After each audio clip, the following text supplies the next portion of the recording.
क्षेत्र क्षेत्रज्ञ विभाग यो नामक त्रयोदश अध्याय श्रीमद् भगवद गीता शास्त्र के जो अंतर्गत है,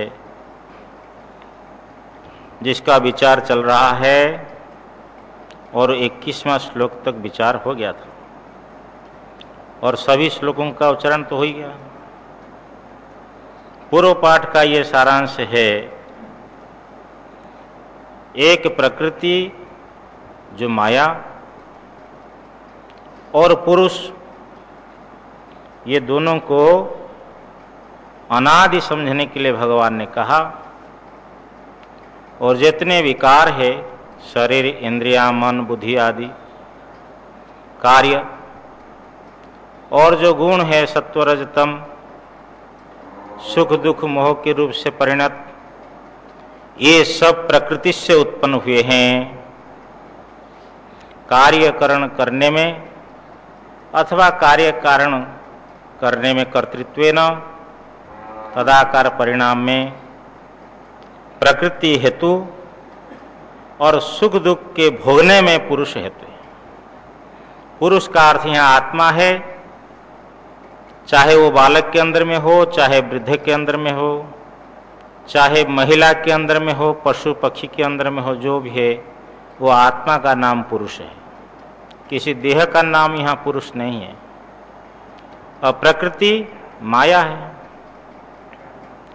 ये जो पुरुष है जीवात्मा, ये प्रकृतिस्थ होकर के अर्थात माया के द्वारा, माया जो कार्यकरण के रूप से परिणत, ये देह इंद्रिय आदि संघात के रूप में जो परिणत है, इसको ये जीवात्मा मैं मानता है कि मैं हूं, जबकि ये शरीर आत्मा नहीं है।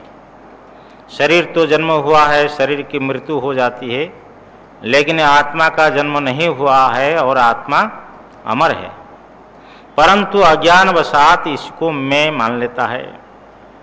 जब मैं मानता है तब प्रकृति से उत्पन्न होने वाले गुणों को, सुख दुख मोह को भोगता है। मैं सुखी हूं, मैं दुखी हूं, मैं मूढ़ हूं। कारणम गुणसंगस्य सदसद योनि जन्मसु,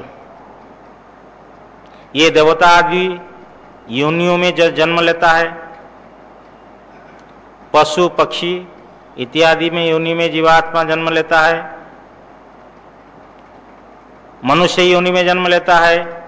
इसका यही कारण है, ये गुणों के साथ में, सुख दुख मोह के साथ में जो तादात्म्य भाव है अथवा इनके साथ में जो आसक्ति है, इस पुरुष का यही कारण है विविध योनियों में जन्म लेना।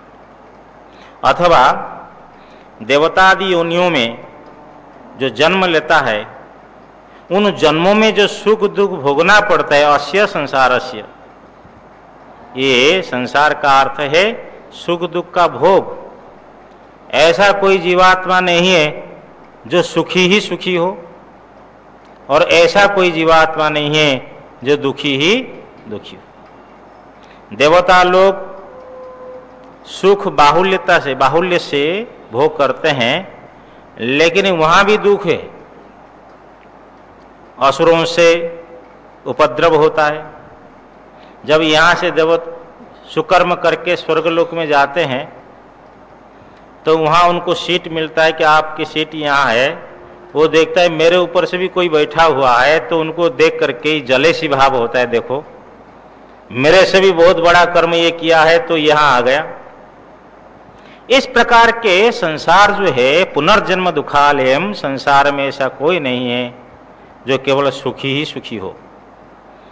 एकमात्र वो है ब्रह्मज्ञानी, जिनको परमानंद सुख की प्राप्ति होती है, और उसी परमानंद सुख की प्राप्ति के लिए प्रयत्न करना चाहिए।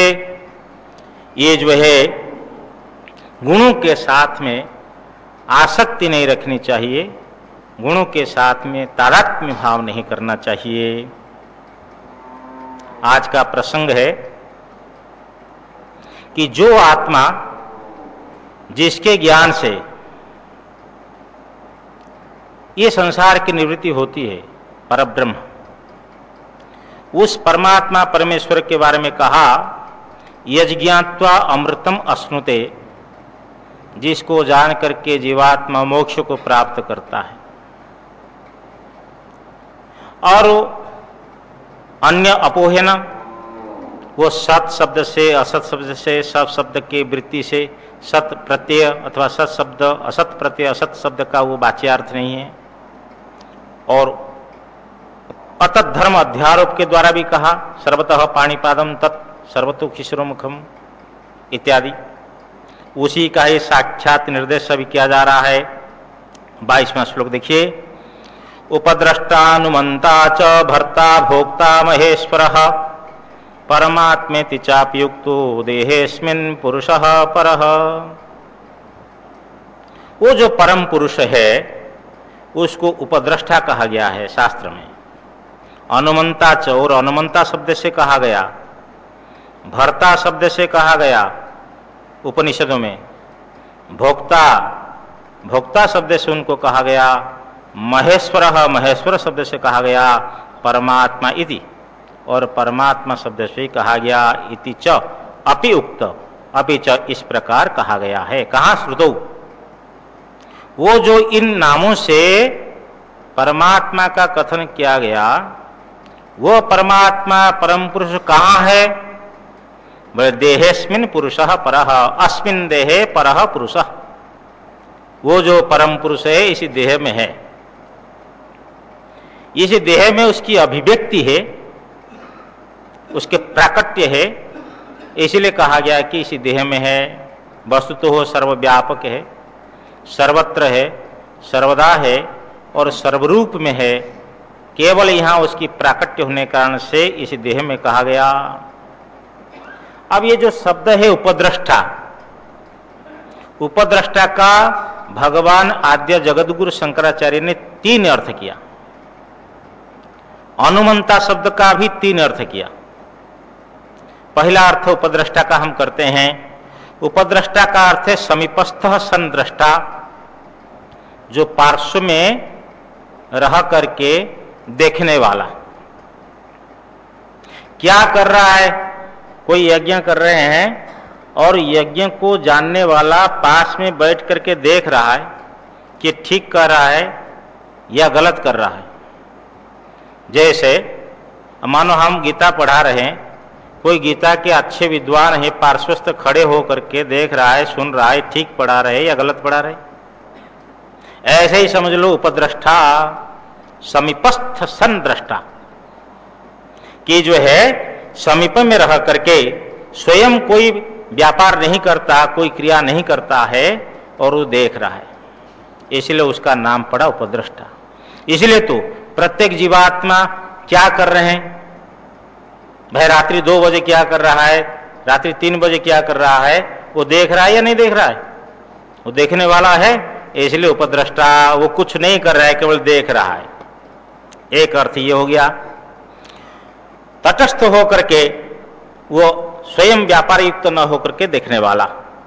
दूसरा अर्थ है देह को, चक्षु को, मन को, बुद्धि को और आत्मा को, सबको दृष्टा शब्द से प्रयोग किया जाता है कि मैं देखा हूं। अब देह को लेकर तो व्यवहार हो रहा है। मेरी आंख देखिए, हाँ, मैंने मन से अनुभव किया है, ये सब मेरी बुद्धि ने निश्चय किया है, अनुभव किया है, आदि आदि शब्द से इनको दृष्टा शब्द से कहा जाता है। लेकिन देह के अंदर में चक्षु है, उसके अंदर में मन है, मन के अंदर में बुद्धि है, बुद्धि के अंदर में आत्मा है और आत्मा के अंदर में और कोई नहीं है। सबसे बड़ा नजदीकी है आत्मा, प्रत्यक्ष समीपे वो आत्मा दृष्टा है, इसलिए इसको कहा गया उपद्रष्टा। अथवा उपद्रष्टा का अर्थ ये कर रहे हैं कि जैसे यहां यज्ञ हो रहा है, यज्ञ में विधान है कि ऋग्वेद के इतनी ऋत्विज होता बैठेंगे, इतना यजुर्वेद के अध्वर्यु बैठेंगे, इतना सामवेद के उद्गाता होंगे। लेकिन एक ऐसा पंडित होता है जो जिसको ब्रह्मा कहा जाता है, सब वेदों का पारंगत। वो कुछ नहीं करता है, वो आसन में बैठ करके देखता है, कौन भूल कर रहा है, कौन ठीक कर रहा है। सर्व यज्ञोपद्रष्टृबद्वा, यज्ञोपद्रष्टृबद्वा सर्व विषयीकरणात् उपद्रष्टा, कि सर्व यज्ञ अभिज्ञ, ये सब यज्ञों के जानता। जिस प्रकार एक ब्रह्मा बैठता है, ऐसे ही संपूर्ण जगत के दोष गुण को जानने वाला परमात्मा है। अतः उनको उपद्रष्टा शब्द से कहा गया।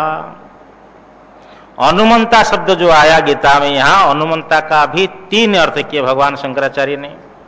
प्रथम अर्थ अनुमंता का है कि अनुमोदनम अनुमननम कुर्वत्सु तत्क्रियासु परितोषः तत्कर्ता अनुमंता च। कोई व्यक्ति कर्म कर रहा है,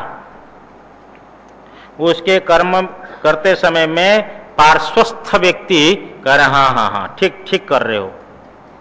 जो पार्श्वस्थ व्यक्ति अनुमोदन कर रहा है, वो अनुमोदन के सामीप्य में वो आत्मा उसके देह में है, इसलिए वहां आत्मा हो गया अनुमंता। अनुमंता का ये एक अर्थ हो गया। अथवा कि अनुमंता का अर्थ कार्यकरण प्रवृत्त हो रहे हैं, लेकिन स्वयं अव्यापृत होने पर भी प्रवृत्त इव तद अनुकूलो विभाव्यते तेन अनुमंता।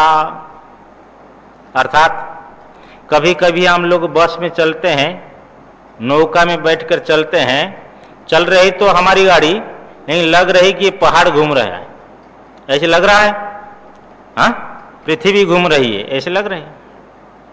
इसी प्रकार ये वाणी बोल रही है, आत्मा नहीं बोल रहा है। नेत्र जो है देख रहा है, आत्मा नहीं देख रहा है, लेकिन मालूम होता है कि आत्मा बोल रही है, आत्मा देख रही है। स्वयं व्यापार न करते हुए भी उनके व्यापार सा, उनकी चेष्टा सा, उनके क्रियावान सा लग रहा है, इसलिए उनको कहा गया अनुमंता। अथवा चलो भाई कोई कुछ करो, जो कुछ करता है किसी को निवारण नहीं करता है। शराब पीता है, शराबी को नहीं बोलता है परमात्मा क्यों शराब पीते हो। चोर चोरी करता है, उसको परमात्मा नहीं बोलता है क्यों चोरी करते हो। आपको सुनाया था ना एक बार कि चोर जो मंदिर में प्रवेश किया भगवान शंकर के मंदिर में, और भगवान शंकर तो त्यागी है, उनके पास क्या मिलेगा। देखना गांव के बाहर में शंकर के मंदिर होते हैं, क्योंकि बाबा स्मशान में रहने वाले। भगवान शंकर जैसा त्यागी दुनिया में कोई है क्या। हाँ देखो शिव महिम्न स्तोत्र में कहते हैं, महोक्षः खट्वांगम परशुरजिनम भस्म फणिनः कपालम चेति यत्तव वरद तंत्रोपकरणम सुरास्ताम ताम रिद्धिम दधति तु भवद्भ्रुप्रणिहिताम न हि स्वात्मा रामम विषय मृग तृष्णा भ्रमयति। भगवान शंकर के पास में कौन से उपकरण है, बोले महोक्षः, एक बूढ़ा बैल है, सांड है, जो समाज में अनावश्यक वस्तु उनको भगवान ने अपनाया है। लोग कार रखते हैं, 35 लाख 50 लाख के कार है, लेकिन भगवान के पास में क्या है, बूढ़ा बैल है। महोक्षः खट्वांगम, एक खट के पहिया है आशा दंड के रूप में। महोक्षः खट्वांगम परशुर, परशु अजिनम भस्म फणिनः आया। परशु एक फरसा है, एक चर्म है, हाँ, और भस्म है, ये स्नो पाउडर आदि कुछ नहीं है, ये क्या है, राख है। भगवान शंकर राख लगाते हैं कि ये तो मिट्टी है, मिट्टी में मिलेगा। यद्यपि भगवान का रूप जो है चिदानंद वपु है, तो भी लौकिक दृष्टि से। और पास में रखते हैं सर्प है, ये गला के आभूषण है। लोग सोने के चेन पहनते हैं, लेकिन भगवान शंकर जो है फणी, सर्प को रखा। और भस्म फणिनः कपालम चेति यत्, और खाने के लिए मनुष्य की खोपड़ी कपाल है। हे वरद, वरदाताओं में श्रेष्ठ, वर देने वाले। तब वरद तंत्रोपकरणम, हे वरद, हे शंकर भगवान, ये आपका उपकरण है, ये आपकी सामग्री है। सुरांश ताम ताम रिद्धिम दधति तु भवत भ्रु प्रणिधाम, आपकी जो कृपा कटाक्ष है जिसके ऊपर पड़ जाती है, उन देवताओं को भी आप रिधि सिद्धि देते, आपके पास में सामर्थ्य है। देखो गंगोत्री से कावड़ लेकर के लोग, एक होता है पैदल चलना और एक होता है डाक कावड़, बोले दौड़ते हुए चलो। कावड़ लेकर के यहाँ बैद्यनाथ धाम में कितने लोग कितनी दूर से चलते हैं, तो जो मनोकामना लेकर जाते हैं उनको भगवान शंकर, हाँ, भस्मासुर ने कहा भगवान प्रसन्न हो गए, क्या चाहते हो? भगवान ने कहा, बोले भगवान मैं जिसी के सिर में हाथ रखूं भस्म हो जाए। भगवान शंकर ने कहा तथास्तु। अब भस्मासुर भगवान शंकर के पीछे पड़ रहा है कि आपके सिर में हाँ ये रख करके देखूंगा कि आपका दिया हुआ वरदान सफल है या नहीं। अब भगवान शंकर भाग रहे, विष्णु भगवान आकर बोलते, अरे भस्मासुर तुम्हारा हाथ तुम्हारा सिर नजदीक है, वहां क्यों जा रहे हो? तो फिर भस्मासुर ने बुद्धि मोहित कर दे तो भस्म हो गया।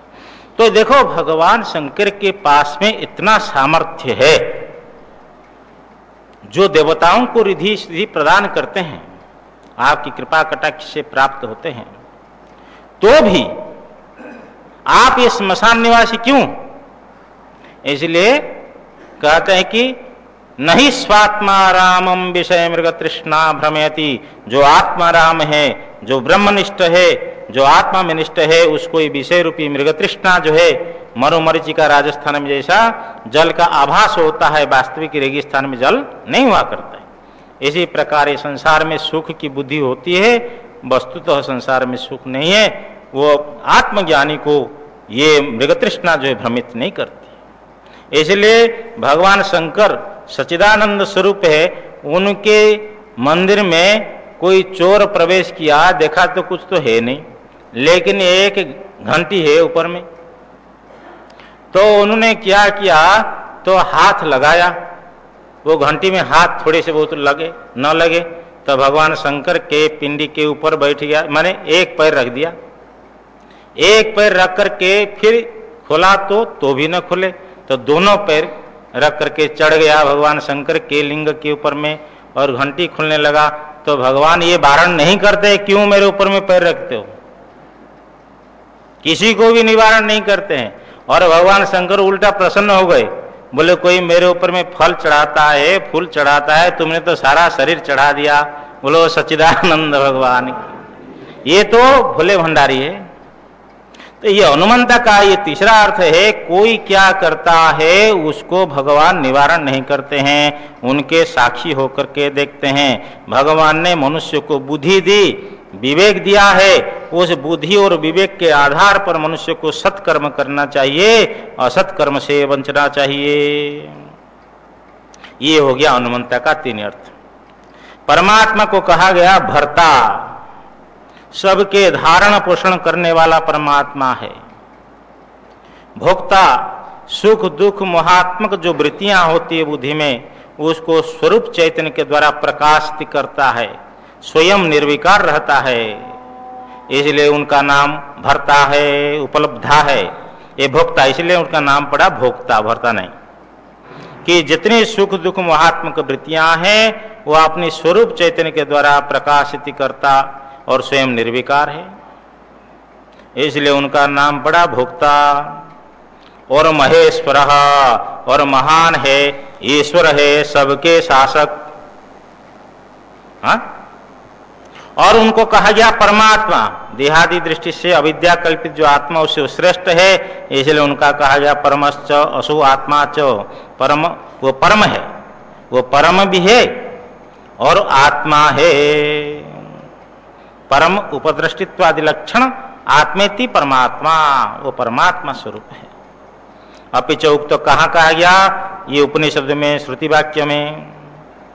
वह पुरुष कहाँ है, बोले अस्मिन देहे, इसी देह में, परह पुरुषः, वो परह कौन से पर है, अव्यक्तात्, माया से पर है, वो माया से पर है। ये पुरुष जो है माया से भी श्रेष्ठ है। देखिए माया का प्रभाव जीवात्मा के ऊपर में है,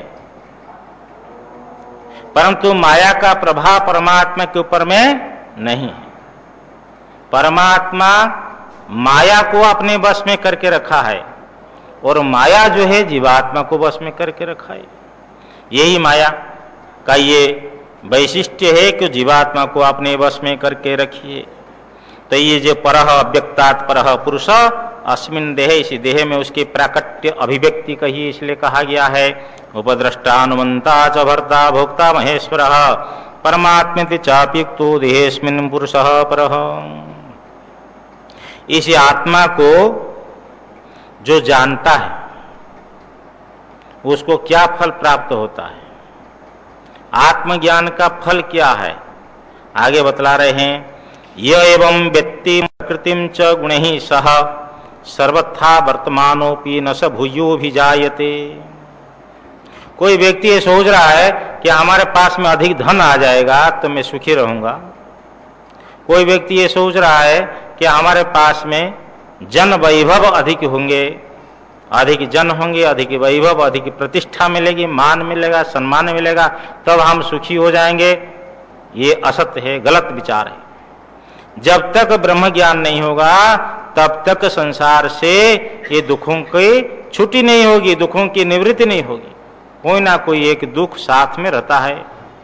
इसलिए भगवान कहते यह एवं व्यक्ति पुरुषम प्रकृतिम च गुणैः सह सर्वथा वर्तमानोपि न स भूयोभिजायते। यह जो व्यक्ति एवं उपद्रष्टित्वादि लक्षण, उपद्रष्टित्वादि रूप से पुरुषम व्यक्ति, इस पुरुष को जानता है साक्षात अयम अहम अस्मि, मैं ही पुरुष हूं, मैं आत्मा हूं, केवल वाणी से नहीं, अनुभव से, अनुभव गम्य है वो। और अनुभव व्यक्ति उसको कैसी कहेगा वाणी में? आपको गुड़ खिलाया जाए और पूछा जाए तो गुड़ कैसा है, तो आप क्या कहेंगे? बहुत मीठा है। फिर आपको प्रश्न पूछा जाएगा मीठा कैसे है, तो मीठा कैसा होता है? कहे भाई खाओ तो पता लगे। मीठा का आप वाणी के द्वारा वर्णन थोड़ा बहुत संकेत कर सकते हैं। भाई कभी और कुछ खाया क्या, किसमिस खाए हो, दाग खाए हो, अमुक खाए हो, समूह खाए हो, जैसा वो थोड़ा उससे अधिक, इस प्रकार। तो परमात्मा का क्या स्वरूप है उसका अनुभव गम्य है, वो वाणी के द्वारा नहीं कहा जा सकता। जो इसी पुरुष को उपद्रष्टित्वादि लक्षण के द्वारा अनुभव करता है व्यक्ति कि यही पुरुष मैं हूं, और इसी ब्रह्म ज्ञान के द्वारा गुण ही सह प्रकृतिम च वेति, गुणों के सहित, अपने विकारों के सहित जब प्रकाश होता है तो अंधकार दूर होता है। इसी प्रकार ब्रह्म ज्ञान हो जाए तो माया की निवृत्ति हो जाती है। अपने गुणों के साथ में इसी प्रकृति के अभाव को जो व्यक्ति जो जानता है विद्या के द्वारा, अविद्या अपनी गुणों के सहित अविद्या के निवृत्ति को जो जानता है, सर्वथा वर्तमानोपि, वो ज्ञानी कैसा भी वर्तमान हो कि जो है कि वो पीछे फिर जो है कैसा भी आचरण करे, जब तक ब्रह्म ज्ञान नहीं हुआ है तब तक कहा जाता है वे सदाचारी बनो, सदाचारी बनो, सूर्योदय के पहले उठ जाओ, मांस न खाओ, मदिरा मत पियो, अमुक करो, समुक करो, त्रिकाल संध्या करो, आदि आदि जो भी सब नियम है, ये सब नियम जब तक ब्रह्म ज्ञान नहीं हुआ है। और ब्रह्म ज्ञान हो जाने के बाद में तो वो व्यक्ति रात 12 बजे सो जाए, वो तो ब्रह्मज्ञानी क्या सोएगा, वो तो सदा जागृत है। लेकिन बाह्य दृष्टि से तो उनके लिए कोई नियम नहीं है कि उनको संध्या करनी चाहिए, उनको आचमन करके खाना चाहिए, उनको देवताओं को भोग लगा कर खाना चाहिए, ऐसा कोई ब्रह्मज्ञानी के लिए नियम नहीं है। सर्वथा वर्तमानोपि, वो ब्रह्मज्ञानी सभी प्रकार से बरतता हुआ भी, आचरण करता हुआ भी, न स भूयो विजायते, स का अर्थ वो ज्ञानी, भूय का अर्थ पुनः न अभिजायते, और जन्म नहीं लेता है, माता के गर्भ में नहीं आता है। नहीं तो सज्जनों, साधकों को विशेष रूप से ध्यान देना चाहिए कि माँ के गर्भ में जो यंत्रणा होता है, जो यंत्रणा प्राप्त होती है जीवात्मा को, उससे बचने के लिए प्रयत्न करना चाहिए। और ये जो जन्म दुख है, इस जन्म दुख की निवृत्ति केवल एकमात्र ब्रह्म ज्ञान से है। भगवान कह रहे हैं न सो हुई जाए थे। तो यहां कह दिया कि सभी प्रकार से बरतता हुआ भी वो जन्म नहीं लेता है पुनः। फिर क्या कहना है कि जो अपने आचरण में अवस्थित है वो जन्म नहीं लेता है, कहना ही क्या है? अवश्य में वो उसका जन्म नहीं होता है। ज्ञान होने के बाद में ये कोई जरूर नहीं कि सभी व्यक्ति आचरण बहिर्मुख हो जाएंगे, ये कोई जरूर नहीं है। सदाचारी सब रहेंगे। कभी कदाचित बाह्य दृष्टि से देखने में आता है कि ये पागल है, इसको सूझबूझ नहीं है, वो पागल सा होता है। ब्रह्मज्ञानी ऐसा आचरण करता है। ये वृंदावन की गलियों में कितने ऐसे ब्रह्मज्ञानी होंगे तो जो बेस से नहीं पता लगा सकते कि हम लोग ये ब्रह्मज्ञानी है। देखो, एक बहुत बड़े विद्वान है, अच्छे विद्वान, परिनिष्ठित विद्वान है, उनसे मैं विद्या भी पढ़ा हूं। उन्होंने एक दिन मेरे से अनुभव सुनाया। कहा देखो, मेरे ये विचार होता है कि जो कोयला के धुआं निकालता ना ट्रेन, जब वो ट्रेन की इंजन वो स्टार्ट करेंगे उसमें ज़्यादा कोयला का धुआं, आजकल तो डीजल इलेक्ट्रिक कहीं कहीं कोयला होगा, बोले इसी धुआं के पास में जा कर के 1 घंटा तक खड़ा हो जाऊंगा और सारा शरीर काला हो जाएगा और सारा ड्रेस भी काला हो जाएगा। देखो कितने बड़े विद्वान, उनका भाव कैसा है। और मांग करके खाएंगे, लोग पागल समझेंगे। वैसा हम अपनी ब्रह्माकार वृत्ति में रहेंगे, ब्रह्म ज्ञान में डूबे रहेंगे। कैसे कैसे महापुरुष अव्यक्त दशा में जाने के विचार रखते, नहीं समझ सकते। सुना रहे थे कि ये जो उड़िया बाबा यहाँ के कहीं जा रहे थे तो उसके पिता ने कहा कि दादा ने कहा कि तुम जो है ऐसे घूमते हो, कुछ काम करो। तो उड़िया बाबा ने कहा तो काम तो कुछ है नहीं, दोगे काम ना, हमारे जो घास काटो बैलों के लिए। तो बाबा जाकर घास काटने लगे और वो तो नहीं जानता कि इतने बड़े महापुरुष है। लेकिन उसके लड़का जब आया, देखा कि बाबा घास काट रहे, बोले बाबा यहाँ कैसे? साष्टांग प्रणाम, बाप से कहा पिताजी आपने ये क्या करवा दिया, अनर्थ, बड़े महापुरुष है। लेकिन ये ब्रह्मज्ञानी लोग मान अपमान से दूर होते हैं। उनको कह दिया तुम आओ तो आ गए, उनको कहा जाओ तुम चले गए। ये सब महापुरुषों की लीला है। परंतु चाहे वो कैसा आचरण करे, वो आचरण प्रधानता नहीं है, ब्रह्म ज्ञान का फल है। सदा के लिए उसका जन्म मृत्यु चक्र जो संसार समाप्त हो जाता है। और जब तक ब्रह्म ज्ञान नहीं हुआ है, कभी सर्प की योनि में, कभी बिच्छू की योनि में, कभी मनुष्य की योनि में, कभी देवताओं की योनि भटकता रहता है। पुनरपि जननम पुनरपि मरणम पुनरपि जननी जठरे शयनम, ये सब बार बार जन्म मृत्यु का चक्र लगा हुआ है। मनुष्य को, विवेकी को, बुद्धिमान को ये प्रयत्न करना है कि हमको बड़े भाग्य से मनुष्य जीवन मिला है, उसकी सार्थकता परमात्मा के ज्ञान से है, न कि विषय के भोगों से, विषयों के संग्रह से। अब आत्मदर्शन, आत्मज्ञान के उपाय कह रहे हैं भगवान कि आत्मज्ञान के क्या क्या उपाय है। ये हो गया, य एवं व्यक्ति पुरुषम प्रकृतिम च गुणैः सह सर्वथा वर्तमानोपि न स भूयो विजायते। ध्यानेनात्मनि पश्यन्ति केचिदात्मानमात्मना अन्ये सांख्येन योगेन कर्मयोगेन चापरे अन्ये त्वेवमजानन्तः श्रुत्वान्येभ्य उपासते श्रुत्वान्येभ्य उपासते तेऽपि चातितरन्त्येव मृत्युं श्रुतिपरायणाः।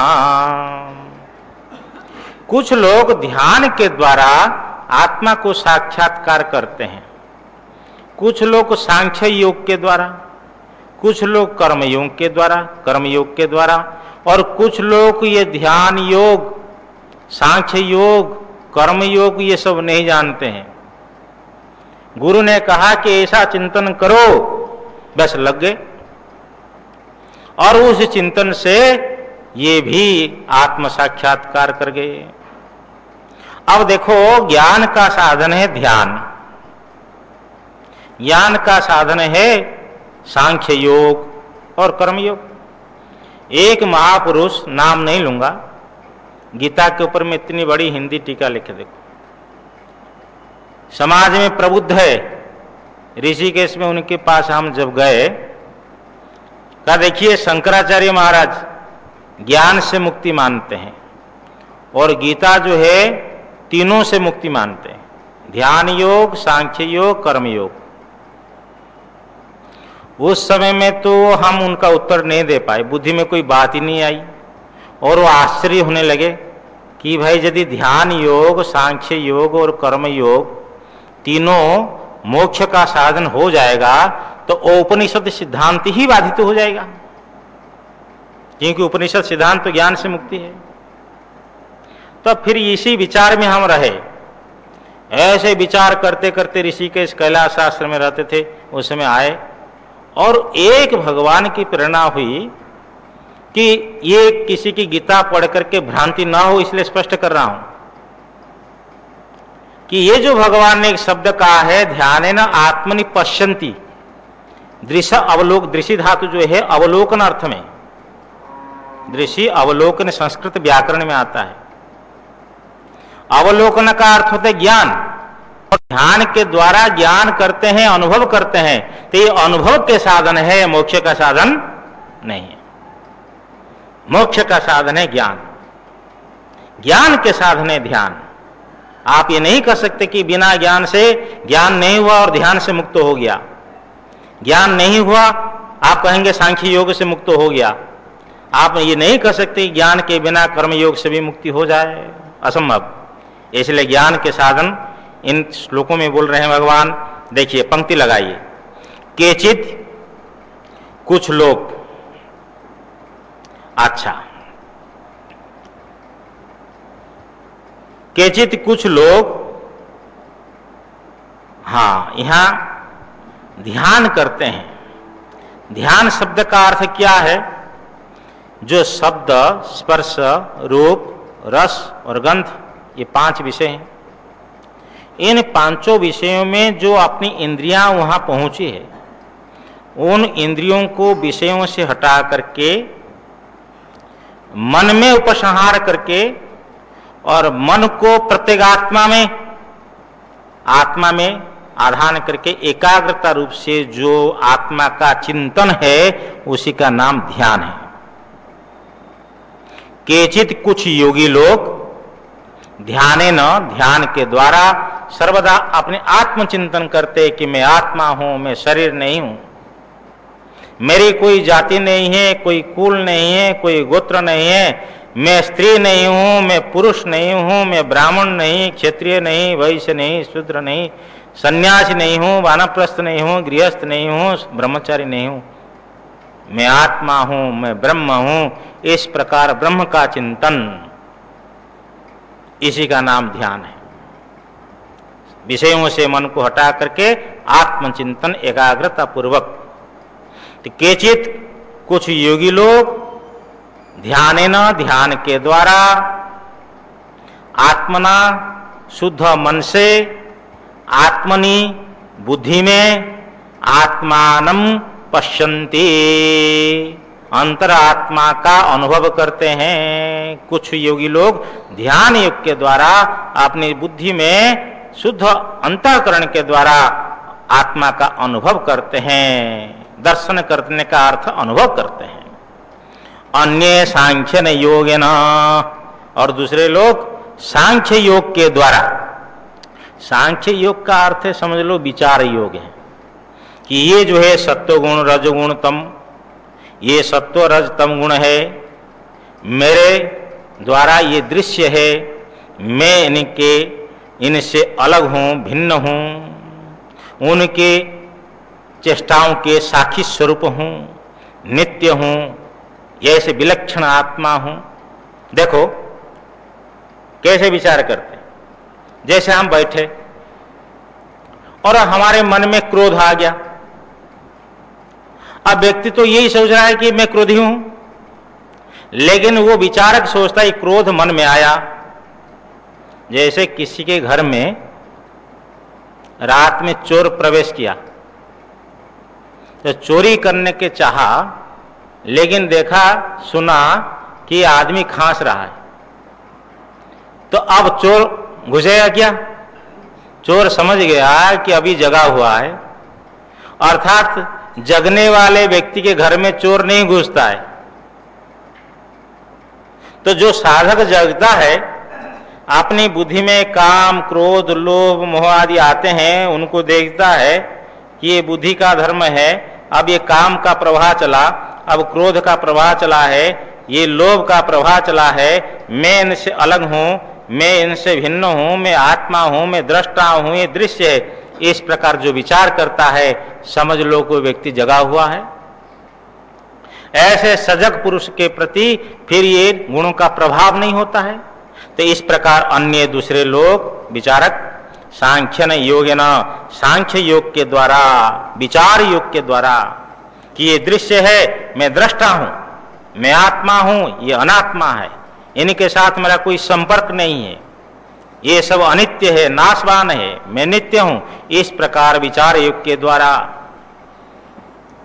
आत्मना आत्मनि आत्मानम पश्यन्ति, ऐसा अर्थ करना कि अपने शुद्ध अंतःकरण के द्वारा बुद्धि में ये शुद्ध आत्मा का दर्शन करते हैं। कर्म योगेन चापरे, च का अर्थ और अपरे दूसरे लोग कर्म योगेन, कर्म तो योग नहीं है, लेकिन ज्ञान के लिए होने से योगार्थत्वात् योग उच्यते, गुणतः गौण भाव सेकेंडरी प्रयोग, ये गौण भाव से इनको योग शब्द से कह दिया। और ये कर्म योग से, क्योंकि कर्म निष्काम कर्म योग से अंतःकरण की शुद्धि होती है। निष्काम कर्म योग के 3 रहस्य है, बार बार पहले चर्चा हुई है। अब स्वामी डॉक्टर स्वामी जी को छोड़ करके और कोई बतलाओ भाई कि एक रहस्य बतलाओ।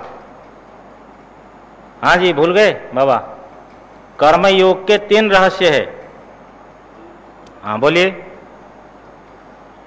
भाई, हम बोलते जाएंगे और आप पीछे भूलते जाएंगे। हाँ जी, क्या करें?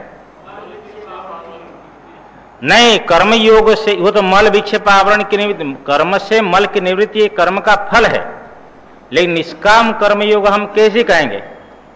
देखिए, आपको एक बात बतलाता हूं। एक महात्मा थे अवधूत। अवधूत का अर्थ क्या है? जिसका पुण्य पाप सब झड़ गए। लेकिन एक था साधक, अब आपसे बतलाते हैं। वो विचार कर रहा था, मैं ब्रह्म हूं, मैं आत्मा हूं, मैं देह नहीं हूं, ब्रह्म विचार। एक पेड़ के नीचे जाकर बैठ गया। तो उसी रास्ता में ते कोई बड़ा भगत जा रहा था। देखा बाबा जी बैठा है, बोले बाबा जी राम राम। तो कुछ ना बोले, वो तो अभ्यास कर रहा है, वो बोले नहीं। जब नहीं बोले का ये बाबा जी थका हुआ लगता है, बैठ गया। तो उतर गया साइकिल से, बोले बाबा जी मेरे पास में सरसों का तेल है, थोड़ा मालिश कर दूं? तो महात्मा नहीं बोल रहे, वो तो अंदर सोच रहा है कि मैं आत्मा हूं, मैं ब्रह्म हूं, कुछ बोले नहीं। अब भगत ने समझ गया कि देखो नहीं बोल रहे, इसका अर्थ कि महात्मा जी की सम्मति है। उनने सरसों का तेल लगाया और तेल लगा करके खूब मर्दन किया। सारा शरीर में तेल लगा करके अच्छी तरह से बाबा जी को सलिट बना दिया शरीर, खूब मर्दन करके। लेकिन बाबा जी ये नहीं करे कि बस बस हो गया जाओ। अब कब तक वो मर्दन करेगा भाई आदमी? तो जब वो थक गया, वो कह रहे स्वामी जी अनुमति है मैं जाऊं? और स्वामी जी कुछ नहीं बोल रहे। आजा भाई, तो चलो प्रणाम करके चला गया। अब नारायण जी महात्मा के शरीर में जब सरसों का तेल लग गया, वो पेड़ के नीचे बैठे थे। थोड़ी देर के बाद में चींटियां आ गई, सरसों के तेल को सुगंधी से चींटियां आकर के और महात्मा जी को खूब जोर से काट रही है। तो भी नहीं कर रहा है भाई क्या हो रहा है, वो तो अभ्यास कर रहा है कि मैं आत्मा हूं। हाँ, अब भाई जो तेल का आनंद लिया, मर्दन का आनंद लिया, अब चिट्टी का भी दुख लो। मैं आत्मा हूं, शरीर को सुख मिला, शरीर को दुख मिला। अब क्या हुआ, जब चिंटिया खूब काटने लगी लेकिन वो कुछ अभ्यास कर रहा है, वो देह के साथ में अपने आत्मभाव नहीं है, तो कुछ समय के बाद में कुछ 4-5 लड़के जो है, उदंड लड़के, तो गना चूसते हुए आ रहे थे। किसने कहा बाबा जी कैसे बैठी गए हो, तो भी बाबा जी कुछ नहीं बोल रहे हैं, बैठे हैं। तो एक ने उदंड लड़का ने कहा क्यों रे बाबा कुछ नहीं बोलता है, हाँ? तो भी बाबा जी नहीं बोले। तो गन्ना चूस रहा था तो बाबा जी को मारा गन्ना की डंडा, क्योंकि दुष्ट बालक था। लेकिन क्या हुआ, ये जो गन्ना के टुकड़ा है वो बाबा जी के पास में जाकर गिरा, बाबा जी को नहीं लगा। जब बाबा जी को नहीं लगा, अब चिंटियां को गन्ने की रस की सुगंधी प्राप्त हो गई। अब जो चिंटियां है तो बाबा जी के शरीर से निकल करके कहां चले गए। अब आपसे प्रश्न पूछा जाएगा, क्या बाबा जी को चिंटियां तकलीफ दे रही थी, कष्ट दे रही थी? अब उन्हें गन्ना के जो टुकड़ा मारा और उसी से चिंटियां चली गई, तो वो बालक को पुण्य मिलेगा या नहीं मिलेगा? हाँ? नहीं मिलेगा। भाई देखो, अपने पक्ष में स्थिर रहो।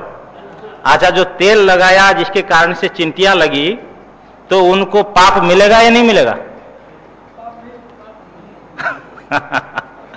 हाँ? नहीं, उनको पाप नहीं मिलेगा। और ये गन्ना मारने वाले को पुण्य, क्यों? किसी भाव से कर रहा था। यहां भाव प्रधान कर्म है। कर्म क्या हो रहा है क्या नहीं हो रहा है इसकी विशेषता नहीं है, आप किसी भाव से कर रहे हो। दुर्योधन का भाव नहीं था तो भगवान ने दुशासन के महल में नहीं रहा। विदुरानी की भाव था तो विदुरानी की छिलका खाने लगे। किसी भाव से आप करते हैं।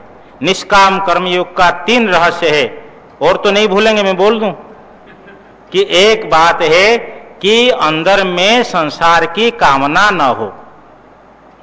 आप मंदिर बना रहे हैं, गौशाला बना रहे हैं, धर्मशाला बना रहे हैं, यदि आपकी अंदर में ये भावना आ गई कि मेरा नाम हो, मेरी कीर्ति हो, मेरा पत्थर में नाम लिखा जाए, मरने के बाद में स्वर्ग प्राप्त हो, ये सब क्या हो गया? सकाम कर्म, निष्काम कर्म नहीं है।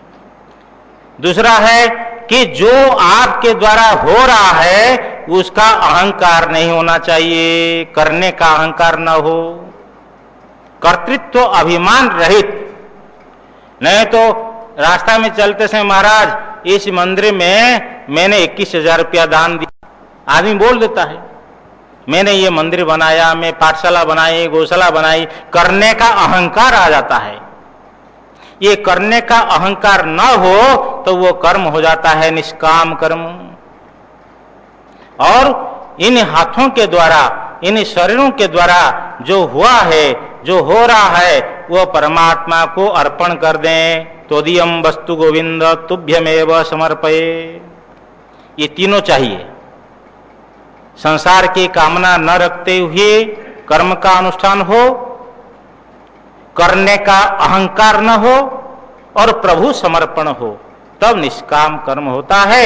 ऐसा कर्म करने से अंतःकरण मन पवित्र हो जाता है।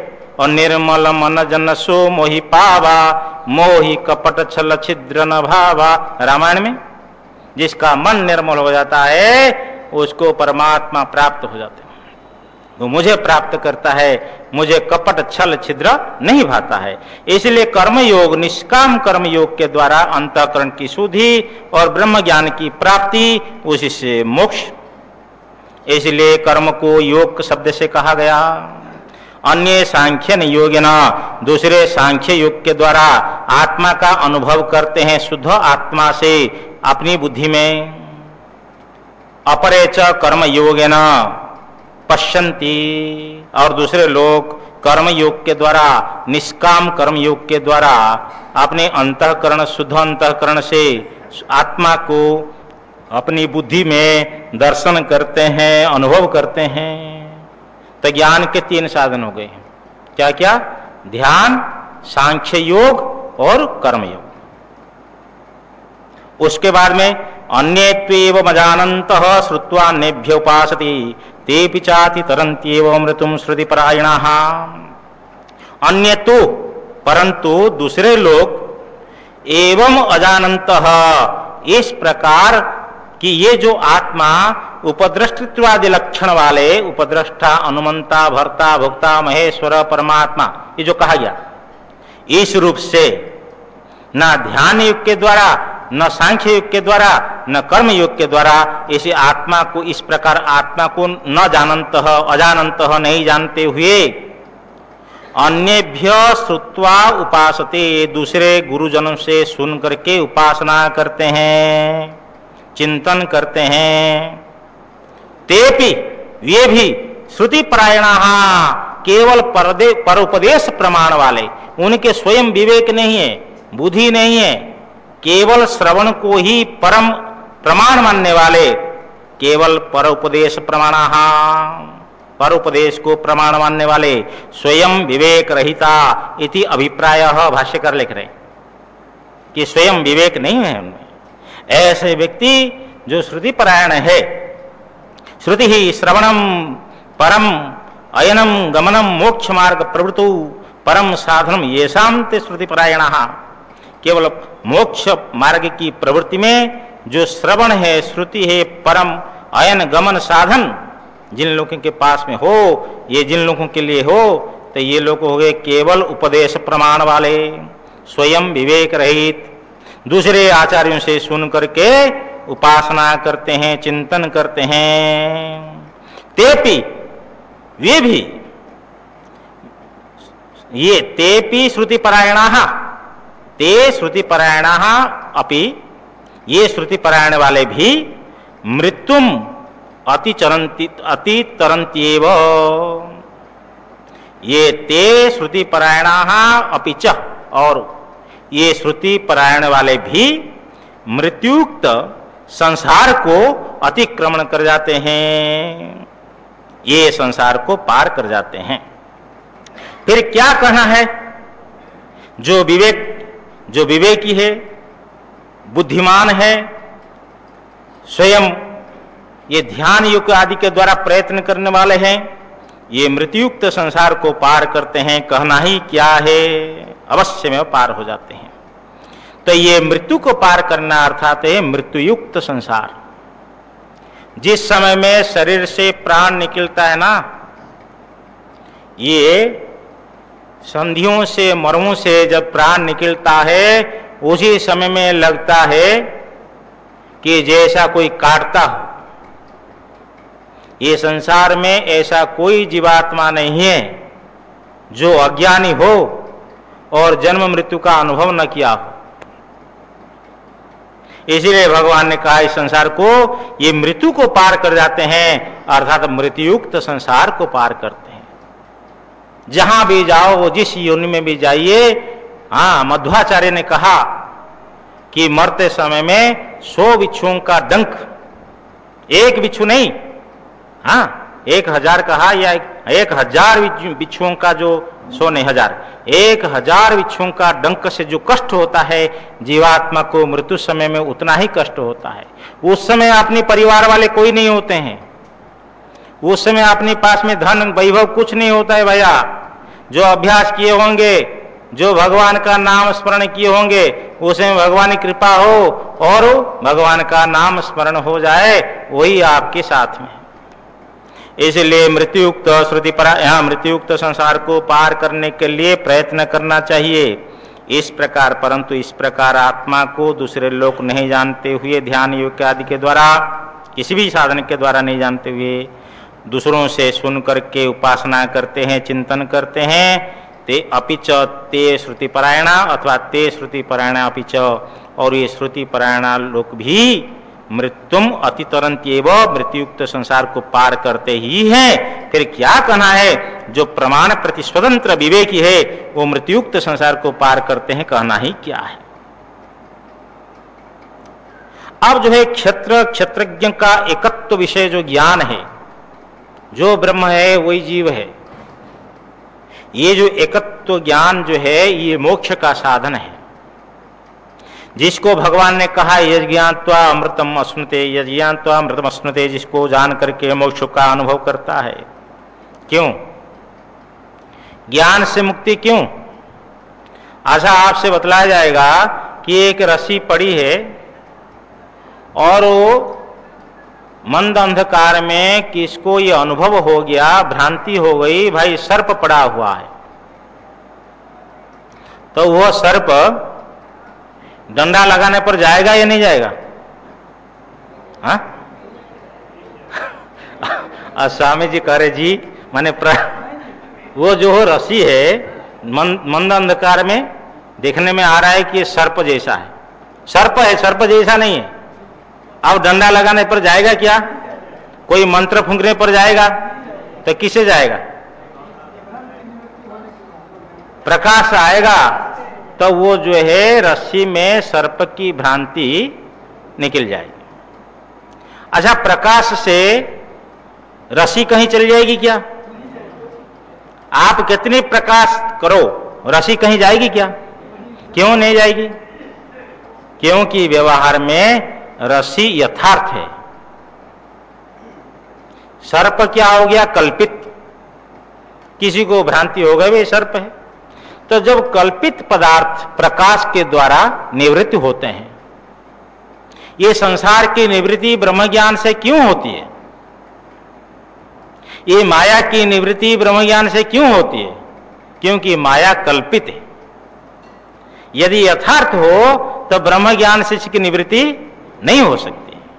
तो इसी को भगवान कह रहे हैं, देखो, यावत् संजायते किंचित सत्वं स्थावर जंगमम क्षेत्र क्षेत्रज्ञ संयोगात् तद्विधि भरतर्षभ।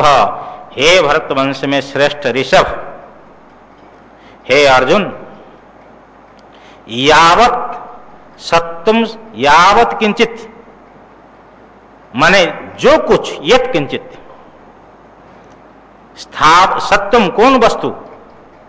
बोले स्थावर जंगम, एक चलने वाला, जैसे हमारा शरीर सब मनुष्यों का, चींटी का, पेड़, ये जो पशुओं का, पक्षियों का शरीर चलता है ना, इसको बोलते जंगम।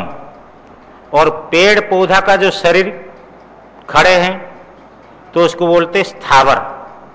बोले जो कुछ वस्तु स्थावर जंगम उत्पन्न होती है, संजायते उत्पन्न होती है, हे भरतर्षभ, क्षेत्र क्षेत्रज्ञ संयोगात् तद जायते, क्षेत्र क्षेत्रज्ञ के संयोग से उत्पन्न होता है, इस प्रकार विधि। हाँ, जायते तद विधि माने तद जायते, वो उत्पन्न होता है, इस प्रकार जान। ये आत्मा और अनात्मा के संयोग से उत्पन्न होता है। केवल आत्मा से उत्पत्ति नहीं और केवल अनात्मा से उत्पत्ति नहीं है। इसलिए महादेव जी के लिंग में एक सिंबल है, एक चिन्ह है कि भगवान का लिंग है और उसके चारों तरफ से जलहरी है। तो जो जलहरी है ये प्रकृति है और जो है लिंग है ये पुरुष है। ये पुरुष और प्रकृति के संयोग से जगत की सृष्टि हुई है, इसका के चिन्ह महादेव जी की मंदिर में देखने में आ रहा है। तो देखो, अब रही बात है कि ये आत्मा अनात्मा का संयोग से उत्पन्न होता है भरतर्षभ, ये ब्रह्म और माया के संबंध से उत्पन्न होता है। पूर्व पहले मैंने आपको यहां का भाष्य से कह दिया था कि ये ब्रह्म का, ये क्षेत्रज्ञ का, ये माया क्षेत्र के साथ में, प्रकृति के साथ में इसका स्वयं संबंध नहीं हो सकता। जैसा रस्सी और घड़ा, तो रस्सी के द्वारा हमने घड़े को बांध दिया तो घड़ा और रस्सी का संबंध हुआ, स्वयं संबंध है। ऐसे ब्रह्म और माया का स्वयं संबंध नहीं हो सकता, क्योंकि ब्रह्म का कोई अंग नहीं है, ब्रह्म निरवय है। फिर ये तंतु है सूत, और सूत से वस्त्र बना, तो सूत का कार्य वस्त्र है। मिट्टी से घड़ा बनता है तो मिट्टी का कार्य जो है घड़ा है। सोना से अलंकार बनता है तो सोना का कार्य हम कहेंगे अलंकार है। तो के बीच में एक समवाय संबंध होता है। ब्रह्म और माया क्षेत्र और क्षेत्रज्ञ ये कोई कार्य कारण आपस में नहीं है, इसलिए समवाय संबंध नहीं होगा। तो फिर क्या संबंध है? बोले आध्यास की संबंध है, ब्रह्म और माया के बीच में मिथ्या ज्ञान ही संबंध है। ये मिथ्या ज्ञान अध्यास है, आरोप, एक दूसरे में आरोपित हो गया। इतर इतरवत ब्रह्म सत्य है, हम लोगों का वास्तविक जो स्वरूप है ब्रह्म स्वरूप है, हम आत्मा है, फिर भी कहते कि मेरी आयु 60 वर्ष है, मेरी आयु 75 वर्ष है। हाँ, किसकी आयु है भाई? शरीर की आयु है, फिर बोलता है कि मेरी आयु है। एक महात्मा बस में जा रहे थे, हम दोनों यात्रा में, किसी ने कहा महाराज आपकी आयु कितनी हो गई? शायद मैं नहीं भूला होगा, तो वो कहा कि जो रोज मर रहा है उसकी आयु क्या पूछ रहे हो? ये शरीर रोज मर रहा है कि ये जो शरीर है, ये देह में जो बाल सफेद, मथा में बाल सफेद हो गया और दर्पण में हमने देखा कि बाल सफेद हो गया है, क्या जिसी दिन देखा उसी दिन सफेद हो गया? बोल नहीं, ये मस्तक में जिस दिन बाल आया हुआ है उसके पीछे बुढ़ापा पड़ा है। ये शरीर जब से जन्म लिया है उसके पीछे मृत्यु पड़ी है। यही तो वसुदेव ने कंस को यही समझाया, अरे कंस, ये माई ये अबला है, तुम्हारी बहनें हैं, इसको क्यों मार रहे हो? ना आकाशवाणी हुई है इसके अष्टम गर्भ मेरा विनाश का, हाँ काल हेतु बनेगा। कंस ने कहा, वसुदेव ने कहा, अरे आज अथवा 100 वर्ष के बाद में मृत्यु तो पड़ी है, जन्म के साथ मृत्यु है। एक महापुरुष ने सुनाया कंस को, वसुदेव ने कहा, अरे ये आकाशवाणी झूठी होती है, छोड़ दे बहन को। कंस ने कहा कि आकाशवाणी झूठी नहीं हो सकती है। वसुदेव ने कहा कि आकाश की वाणी नहीं झूठी हो सकती है, तुम कैसी झुटलाना चाहते हो फिर इसको मार करके? वो तो अपने आप फिर अष्टम गर्भ आएगा ही। बोलो सच्चिदानंद भगवान की जय। जो झूठी नहीं होती तो झुटलाना कैसे चाहते हो? संसार में ऐसी कोई जन्म हुआ है जिसकी मृत्यु न हो? इसलिए मृत्यु के पहले ही अपने कल्याण का साधन व्यक्ति को कर लेना चाहिए। तो ये जो प्रसंग चल रहा है कि आत्मा और अनात्मा का कैसे संबंध हुआ, बोले ये आध्यास की संबंध है, मिथ्या संबंध है, तादात्म्य संबंध है।